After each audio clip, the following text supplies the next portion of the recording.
Yemen के आसमान पर छाई खामोशी अब तूफान में बदलने वाली है। हुसी क़यादत के अहम तरीन general major general Abdul Karim अल गम्मारी की इजरायली फजाई हमले में हलाकत के बाद यमन के हुसियों ने इजराइल को खुली जंग की धमकी दी है और इनका कहना है कि यह खून का हिसाब खून से ही लिया जाएगा। जनरल अल गम्मारी की शहादत ने हुसी क़यादत को न सिर्फ गम और गुस्से की आग में धकेल दिया है, बल्कि अब वो इजराइल के वजूद को निशाना बनाने की बात कर रहे हैं। यमन के हुसियों का कहना है कि इनके फौजी सरबराह मोहम्मद अब्दुल करीम अल गम्मारी एक इजरायली फजाई हमले में हलाक हो गए हैं। इजराइल ने इसकी बाकायदा तस्दीक की है और कहा है कि यह कार्रवाई सीनियर हुसी कमांडर्स को निशाना बनाने की मुहिम का हिस्सा थी। हुसियों ने जवाबन इंतकाम की धमकी दे दी है। यह वाकया इस वक्त सामने आया जब गजा में जंगबंदी बरकरार है, मगर दोनों जानिब से किसी नई झड़प के लिए तैयार रहने की कैफियत एक तरह से बनी हुई है। हुसी तहरीक ने यमन में अपनी पोजीशन बहुत मजबूत कर ली है। खासतौर पर ईरान के ताउन से वो न सिर्फ अंदरूनी यमन लड़ाई का हिस्सा बने हैं, बल्कि अब इजराइल के खिलाफ भी बहरी और फजाई कार्रवाइयों में मुलव्विस दिखाई दे रहे हैं।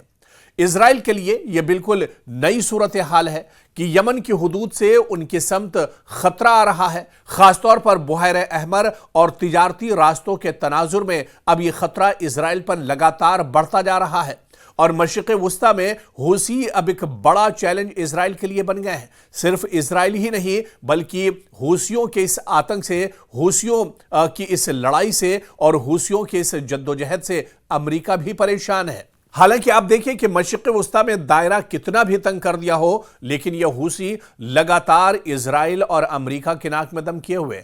खासतौर से मशरिक़ वुस्ता में सबसे ज्यादा अगर किसी ने बिन्यामिन नेतन्याहू को परेशान किया है तो ये यही हुसी लड़ाका है, जो समंदर से लेकर जमीन तक, और इसके अलावा अब हुसियों के पास लेटेस्ट टेक्नोलॉजी है, हुसियों के पास अब लेटेस्ट हथियार है और अब बैलिस्टिक मिसाइल से इजराइल के ऊपर हमला कर रहे हैं। और ऐसे में अब हुसियों ने एक बड़ा चैलेंज दिया है। हुसियों ने अब बड़ी धमकी इजराइल को एक तरह से दी है और ऐसे में बिन्यामिन नेतन्याहू की मुश्किलें और ज्यादा बढ़ गई हैं। आप देखिए कि यमन के दारुल हुकूमत सना में वाक़ई एक कंपाउंड पर इजराइल ने हमला किया था, जहां अल गम्मारी मौजूद थे और दावा है कि उनका 13 साला बेटा भी इस हमले में हलाक हुआ है।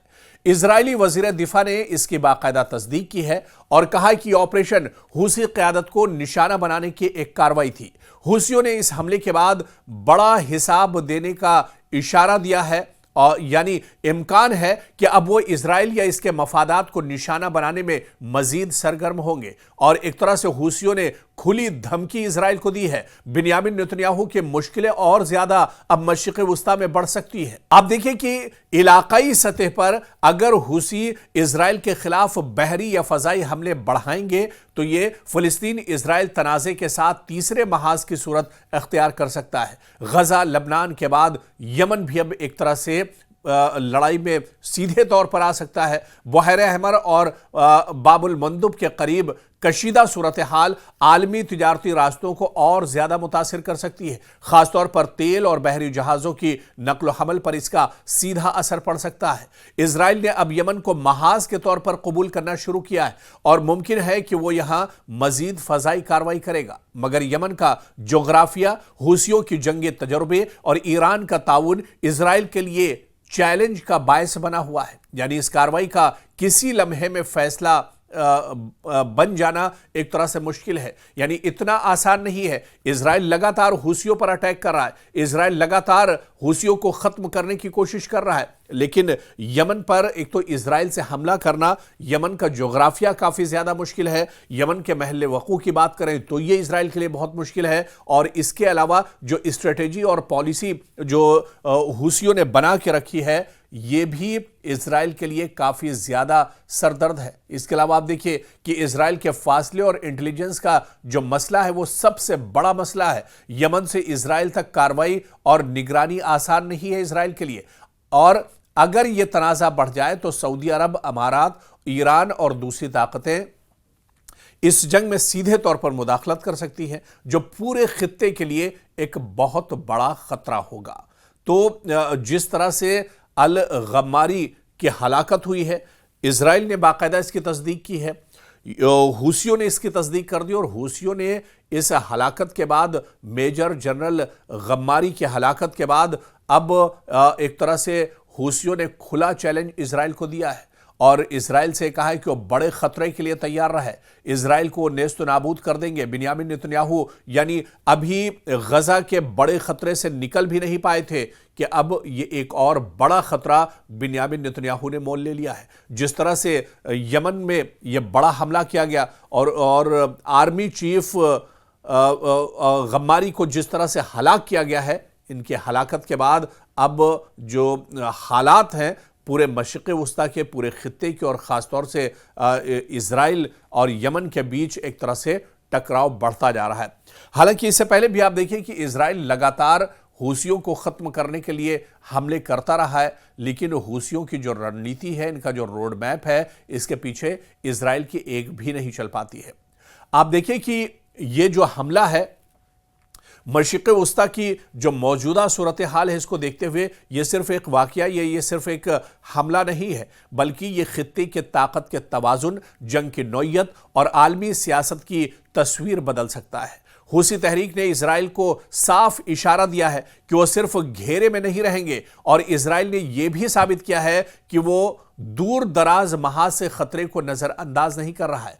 अगर दोनों तरफ से तहम्मुल और हिकमत अमली का फुकदान रहा तो यह तनाज़ा बड़े पैमाने पर एक तरह से तब्दील हो सकता है, लेकिन अगर वक्त पर सालसी मुआहदे और बैनुल अक़वामी ताउन सामने आए तो इस सूरत हाल को एक महदूद तनाज़े तक रोकना एक तरह से मुमकिन हो सकता है। लेकिन अब हूसी दरअसल किसी के मानने वाले नहीं हैं और हूसी, इससे पहले आपको याद होगा कि साल 2023 में जब हमास और इजराइल के दरमियान जंग शुरू हुई थी, उसके बाद से ही ये हूसी एक तरह से एक्टिव हुए थे।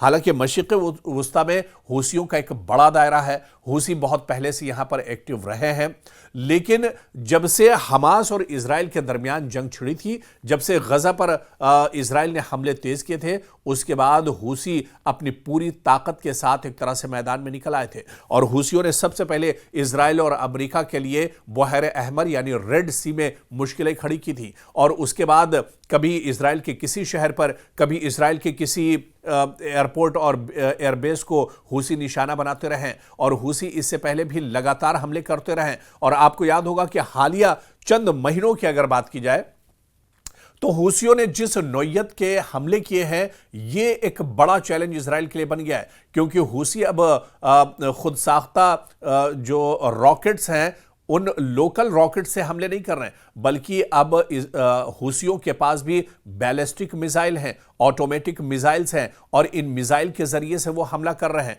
पिछले दिनों जिस तरह से इजराइल पर हमला किया गया और इजराइल के अंदर कई लोग एक तरह से हलाक हुए इस हमले में और कई लोग जख्मी हुए, यह हमला भी दरअसल बैलिस्टिक मिसाइल से किया गया था। और आपको बता दें कि इजराइल का एयर डिफेंस सिस्टम भी इस मिसाइल को नहीं रोक पाया था।